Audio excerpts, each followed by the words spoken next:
कान्ताय कल्याणनिधये निधयेतिनाम् श्रीवेङ्कटनिवासाय श्रीनिवासाय मङ्गलम् लक्ष्मी सविभ्रमालोकसुभ्रूविभ्रमचक्षुषे चक्षुषे सर्वलोकानां वेङ्कटेशाय मङ्गलम् श्रीवेङ्कटाद्रिशृङ्गाग्रमङ्गलाभरणाङ्ग्रये मङ्गलानां निवासाय श्रीनिवासाय मङ्गलम्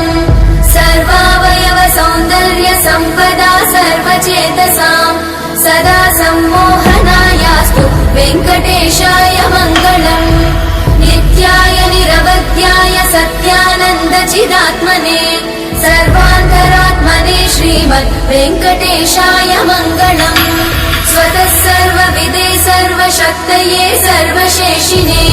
सुलभाय सुशीलाय वेङ्कटेशाय मङ्गलम्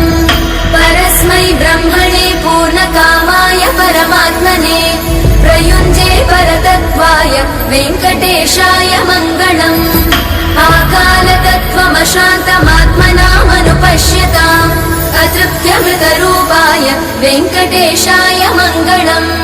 प्रायस्वचरणौ पुंसां शरण्यत्वेन पाणिना कृपया दिशते श्रीमद् वेङ्कटेशाय मङ्गलम् दयामृततरङ्गिण्यास्तरङ्गैरिव शीतलै अपाङ्गै सिञ्चते विश्वं वेङ्कटेशाय मङ्गलम् स्रग्भूषाम्बरहेतीनां सुषमावहमूर्तये सर्वाद्रिशमनायास्तु वेङ्कटेशाय मङ्गलम्